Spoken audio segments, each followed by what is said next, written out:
مقصد در وصل دادن است. در تقسیم میراث قول اصحی است که خونسای مشکل نیمی حق مرد میگیره در میراث، نیمی حق زن. مثلا مرد 2 سهم میگیره، پسر دختر 1 سهم. نیمی سهم مرد 1 حصه میشود، نیمی سهم زن نیم حصه. یعنی خونسای مشکل 1.5 حصه میگیره. همین را میدونستی؟ تدان خدا. همین خگاب زدن همین علم از والله اینا قسم خونشی میخورم بسیاری بلو نمیفهمم. بسیاری ملو نمیفهمم. هم یا اودام شب تو سهار قصه لیلی مجنون کرده است. بعد همون یک گوش کننده خیسته گفته بسیار رحمتی کلو خدمت کردی.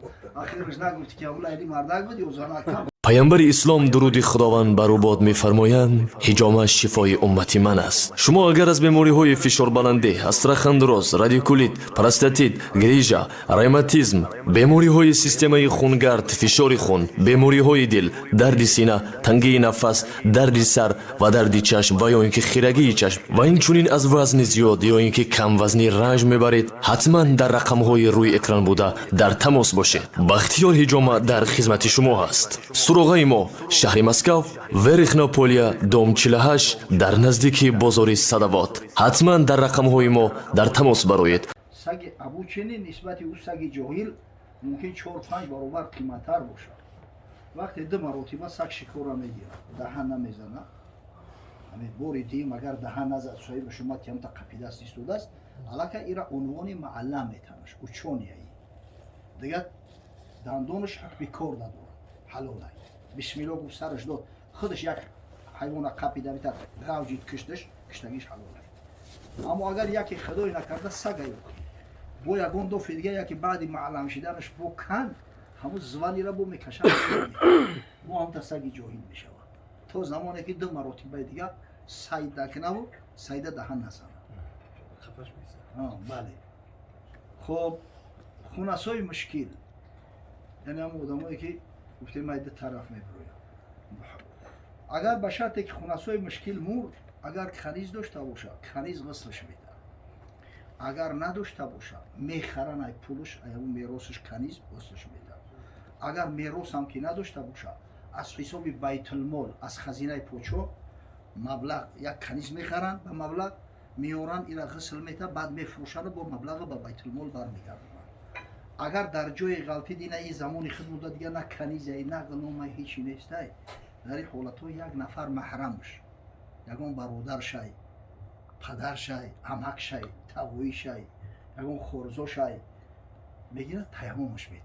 او را دیگه غسل نمیده خونسای مشکله. اگر به شرطی که یکون محرم هم نباشه در اون صورت یکون مردی بیگانه در دستش دستک میکشه و بعد تیممش میده.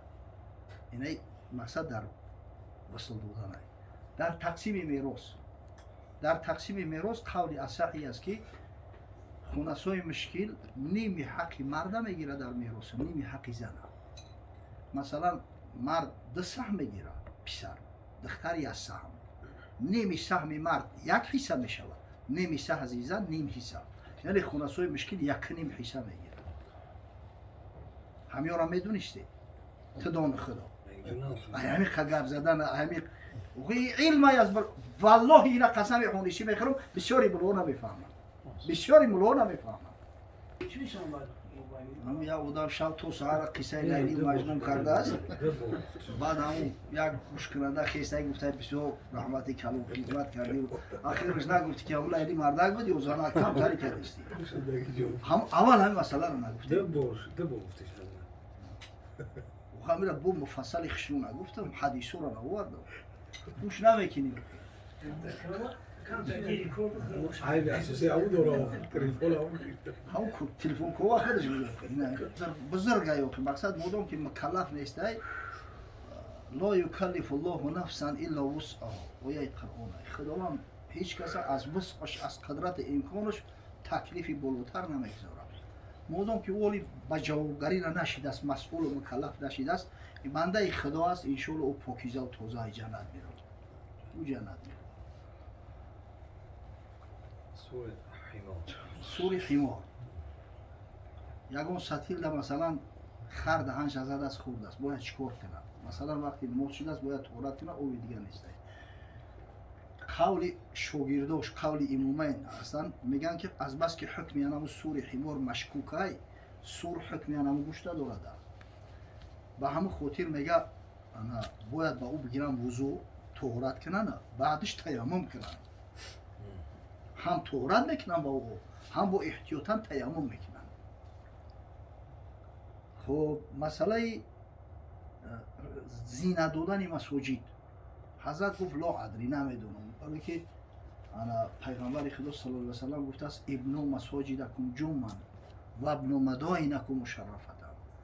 مسجداتون مسجدای امتری سوده کنی، اما شهراتون شهرهای مشرف و کامل و وظیف کنی. اما خاطر حضرت گفته است لا ادری. برای چی لا ادری؟ در صورتی که صحابه پیغمبر صلی الله علیه و سلم زینت دادن که مسجد از جمله خودی همین حضرت عثمان مسجد گرفت کاملا اثر نو کرد. اما گفت در سری وقف میره، کسی به مسجد وقف کرده، زمین وقف کرده گیه، پول داده گیه، در خزینه هم مسجد های ای حسابی همون میگه زینت دادن مسجد آیا درست هسته یا نیست؟ اگر به شرط یگو جوانمرد یوف نشود که صدقه جاریه کنه و مسجد از مبلغ خودش زینت بده، در اون صورت از بس که مسجد خانه الله های ایامو پلی وقف اگر زینتش بده رخصت های. قولی که در مذهب رویجه همیه.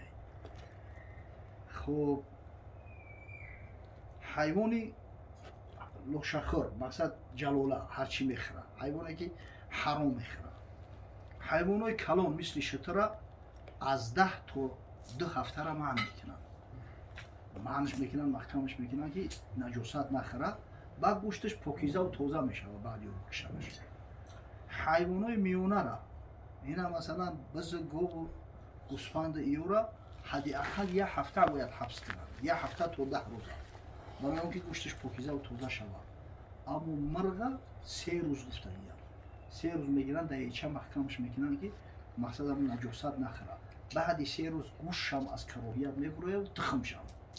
ولی ما میگیم ای بچه همین مرغ خونگیه یا که فابریکوفسکی، مرغ خونگیه که در کوچه سر دادگه ایام مرغ فابریکوفسکی را کراهیتش بیشتره. در او فابریک اقلا هر سه دویده رفته نمیتونه، محکمه. ای خونه دا میره و گه هم میخوره و تمام نجاسات هم میخوره. برای اون که تازه شوه حداقل باید 3 روز حبسش کنن. همون شیخایی که میگفتن مرغ نمیخوریم، تخم نمیخوریم، به همین خاطر پرهیز میکردن. نباشه اگر حبسش کنی که 3 روز میسته و دیگه تازه و آزاده یگان اشکال نداره. انا میره حکم حیوانی جلاله. بعضی هم میگن که در رمضان تخم بخوری میونه. از اون زمان خیلی صبر میکنن. فرقش چی؟ رمضان های غیر رمضان های چیزی مکروه های چیزی تازه. اگر دنیا فابریکه بلگو محکمان و غیری همون چیزی که میتونن نمیخرن دیگه چی. امیرا اگر گاب در سری همون چیزی میدودگی میره بخوری چیشو میتن. متاسفانه همون کمبیکور می که مرغو را میتن بگن خون قطعی ارالش شدگی، خون حیوانو قطعی، دم مسفوح حرام های، دمی که ایمک میبروی کو اونم رو جمع میکنن نماشه ارالش میکنن. همون هم گویا نجاست خوردیسته، همون هم نجاست میشه.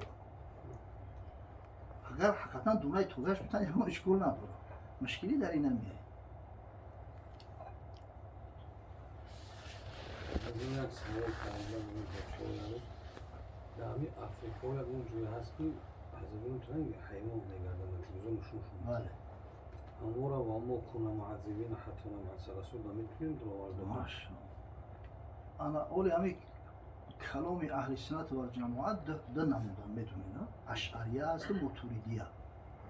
اینا شافعی مذهب و اساسا کلامی همین مثلا در علم کلام پیروی ابوالحسن اشعری. اینا احناف با حنفیه در علم کلام پیروی ابو منصور ماتوریدی هستیم. همیو در مجموع یک چیزانه برای چی جداشو کردن، دو مکتب میگن، یک طریق. به خاطر اونکه در بعضی مسائل جزئی بینشون اختلافات هستند. از جمله یکیش این مسئله که اینا اویا کسایی که مثلا از کتاب آگاه نیستند، یگان پیغمبر را ندیدند، مقصد از یگان دین آگاه نیستند. ولی ای افریقا و سبکزر همی امازون که دریای امازون که ایکو در همون ساحل‌های اون بعضی قبیله‌های ایندیز زندگی میکنن که اونو آدم نمیشناسن، یگان کسا نمیدونن، یگان تمدن دیدگی نیستن. бутулка ра мебинанд таъҷиб мекунанд ки и чӣ бошад. Инами мардам ҳукмшон чия? оё ҳамин мукаллаф ҳастанд ё нестанд? дар ҳамин ҷо абулҳасани ашъарӣ гуфтааст ки ино мукаллаф нестанд, ино ҳукми девонара доранд, ғайр мақсад маъзур ки ҳастанд. ба ҳамин далели ояи ва мо кунна муъаззибина ҳатто набъаса расула, ҳамин қатъи ба ҳамин далел мега ино аз азоб озоданд, инора худои таоло азоб намекунад. аммо мотуридиҳо, абумансури мотуридӣ мега ки худои таоло инсонро ба фитрат халқ кардагиай. одам аз дигар ҳайвонот фарқ мекунад. одам агар чанде дар ҳар муҳите зиндагӣ накунад, худоро мешиносад. фитрат аллоҳи лати фатара носа алайҳа ла табдила лихалқиллоҳ. фитрате ки худои таоло инсонро мега ба ҳамин фитрат халқ кардааст. яъни ҳамин фитрат яъне бо худошиносӣ ай. ҳамун мауглиро бибине, ака ӯ Киплинг, Редиард Киплинг мумкин ки ҳамун фантазияи хича гуфта бошад. не ки ба ҳар ҳол якне ҳамун маугли ҳамун дар байни гарго калон шидагиай, не ки медонист ки худо ҳастай. вақти раъда барқ мешида, борун меборид, мега ки касе ҳастай ки ҳама иларо кавадид кардаштай. ҳайвон ай дигар инсон ай дигар ҳайвонот ба ҳамин фарқ мекунад. ҳо барои дар рӯзи аласт, дар рӯзи мисоқ худои таоло тамоми зуррияи одам алайҳиссаломро халқ кард. ои хабари қуръонӣ ай. гуфт аласту бираббикум, оё ман парвардигори шумо нестам? қолу бала, гуфтам бале. бурам мегӯяд пурсанд ки аз кай мусулмонӣ? бугӯ аз рӯзи мисоқ, ай ҳамун рӯз худоро шинохтӣ ку ту? бурам инсон дар куҷое ки набошад медонад ки худо ҳастай. ҳазрат гуфт мо мин мавлудинилло ювладу ала алфитра. ҳадиси муттафақун алайҳ ай. ҳар тифлаке ки таваллуд мешавад, ӯ ба фитрат таваллуд мешавад, ба фитрати худошиносӣ. ва мега фаабавоҳ юҳаввидони ав юнассирони ав юмаҷҷисони. баъд падару модар ӯро ё насронӣ мекунанд, ё маҷусиш мекунанд, ё яҳудиш мекунанд. камо тунтаҷул камо тунтаҷул баҳима чӣ хел бинам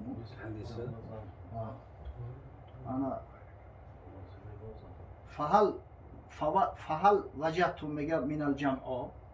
ҳамин ҳайвонро бибинед, вақти кӯдак мезояд, парраҳай комилай, гӯшаш эм кардагӣ нестай, шохаш шикастагӣ нестай, баъд мешикавад. ҳамин хел инсонам ба фитрати худошиносӣ аз бас ки офарида мешавад, ҳамин хотир мақсад худоро мешиносад. абумансури мотуридию мактаби каломии мотуридия мегӯянд ки ба шарте маъзуранд ки худоро бишиносанд. агар ҳамин худоро бишиносанд, بدونن که آفریدگار هستی، خدایی هستی که همه را اداره میکنه، مادام که شریعت را نمیدونن، از پیغمبر رو آگاه نیستن، خدای بزرگ مقصد که اینا را معذور میدونه و عبادت هم که نکنن انشاءالله نجات میگیرن. اما اگر به شرطی که خدا را نشناسن، در پیش یک درخت سجده کنن، در پیش یک حیوان سجده کنن، عبادت غیر پروردگار را کنن، در این صورت اینا معذور نیستن، اینا مجازات میشن. سوزنده را که بدونن، بله. کننده را که بدونن. همه عرب هم بعضی هایی بودن که موحد شو میگفتن اینا را، اهل فطرت شو میگفتن. از جمله همون عبدالله ابن جدعان یکی هم او بود. مقصد اگر چنده که دین نصرانی را قبول کردگی نبودن، دین یهودی را قبول کردگی نبودن، اما میدونستن که خدا یک تا است. حتی هم بت پرستو را وقتی میدیدن در پیش لات منات و عزا تعظیم میکردن، مذاق شو میکردن که اوخی ای کثافت بخصوصیت چی فایده ای که در پیش تعظیم میکنه. اما در کتابای تاریخ نامی 4 نفر شما دیگه همی اینا را اهل که مثلا در همین عجم هم بدیان آدمایی که علاقه شریعت را گم کردگی بودن، نمیدونستن عبادت خدا را چی خیل کنن، خدا را میشناختیان و میدونستیان. ولی همین رستم داستانی که میگن همون خیلی که فردوسی ذکرش کرده است در شاهنامه، ای زمره همیه های.